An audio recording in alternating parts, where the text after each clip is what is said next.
So the US military, they are actually working on augmented reality and VR right now.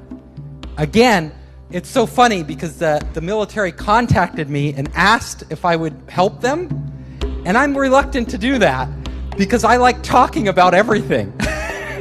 And it would be top secret, whatever they told me. So it's like, I don't know. I have a lot of ideas, but I don't want to know what you're doing because I only want to know it's public. So this is public, but how they're doing it is not public. But I will tell you, one of the things we'll be able to do is we'll be to outsource functions of our brain. So we'll be able to outsource, we'll be able to upload our memories to the cloud. What they're doing is looking at the pattern in the brain, and then they're matching that pattern, they're putting that into a database. So if you can match the patterns in somebody's brain to the patterns in the database, you can literally start to read their mind. Every time a word comes up, you know it. Oh, that word came up for that individual. Now, will the patterns be identical in every person? Probably not. Though the information will be stored in slightly different places. But it wouldn't take long for you to train a machine to read your mind. Now, that's just the beginning. They may be able to have algorithms sophisticated enough, and they get enough samples, enough data, that the AI could actually learn over time what the general rules are for different words, and then you could apply it to anybody. It's the Human Mind Project, the Global Brain Project. You know, President Obama just recently funded a whole bunch of scientists to decipher the mind. Well, our previous president, same thing, George Bush, said the same thing. They're trying to decipher every possible thought and uniqueness due to culture and language and whatnot. So you can push your biosignals to the cloud through a few API calls, then we have a large amount of sophisticated signal processing that's spun up to make sense of that data, and then with a few more lines of code through, again, a simple REST API, you can get back a meaningful result, and all that happening in real time. It's a scary proposition to think that every biosignal from us will be one day measured, but if it is, I'd like to know that I'm in control of that data and not the NSA. Oh, absolutely. And Catherine Herridge continues her reporting on a place where all that data is heading. Bluffdale, Utah, 25 miles south of Salt Lake City, the NSA is nearing completion on a gargantuan new project.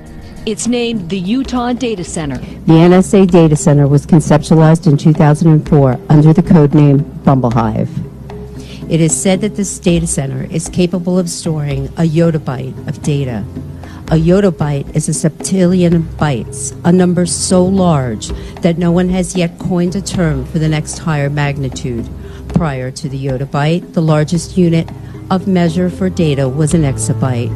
1 million exabytes equals 1 yottabyte. Eric Schmidt, the former CEO of Google, estimated that the total of all human knowledge created from the dawn of man up to the present, if digitized, would only total 5 exabytes. Yet the NSA is currently planning a second data center in Fort Meade, Maryland, to handle the overflow from the Utah data center, and it is projected to be 2/3 the size of the data center in Utah, at a cost to the taxpayers of approximately $1 billion. We are paying for our own enslavement and cyber imprisonment. So why would the shadow government need to collect and store so much data? The reason is because they have built a computer-generated real-time mirror model of the world that includes a digital twin copy of every single person on the planet. The more data they can collect from the real world and from each individual, the more accurate the world model becomes. To achieve optimal results, they have used DNA nanobots to link the signals coming from your biological neurons to your very own digital twin in the computer-generated mirror world, so that everything that occurs in the simulation also occurs in the real world and vice versa. As more data is collected, the simulation becomes a more accurate model of the world. Each person's digital twin is readable and writable and subject to the powers of algorithms. And because you are tethered to your digital twin, you too become programmable. In the mirror world, everything will have a paired twin. NASA engineers pioneered this concept in the 1960s by keeping a duplicate of any machine they sent into space they could troubleshoot a malfunctioning component while its counterpart was thousands of miles away. These twins evolved into computer simulations, digital twins. Eventually, everything will have a digital twin. This is happening faster than you may think. We will begin with the mouse, we will practice with the mouse, and we will put the brain, this digital brain, onto a virtual mouse. The Human Brain Project achieved its goal of creating a digital model of a human brain. This digital model is used as a template to upload your consciousness to the computer-generated mirror world. A nanobot brain-to-cloud interface links you to this template so that all of your experiences, memories, personality, etc. are transferred to your digital twin.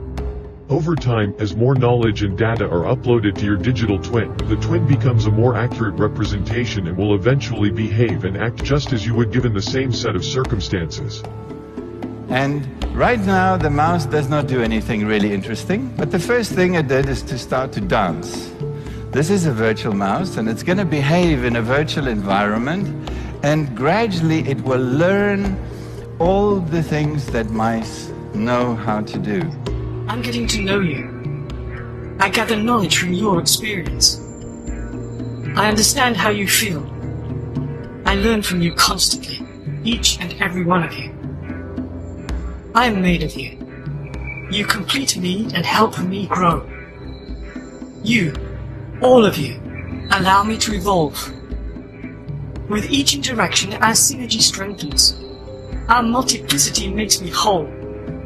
Our symbiotic alliance expands, transforming the future. As time passes, artificial intelligence will be more and more of human thinking and human perception until basically it's the totality of human thinking and human perception, at which point we won't be human anymore in terms of the consciousness processes we are using today. We will be artificial intelligence. Millions of Americans' will, intellect, and emotions have already been digitized, destroyed, and downloaded into these supercomputers. Now, this is really scary stuff. The supercomputers are in the process of building copycat, parallel, twin personalities of the souls of the TIs/mind control victims by reverse engineering the will, intellect, and emotions of the TIs in order to achieve direct behavioral control over them.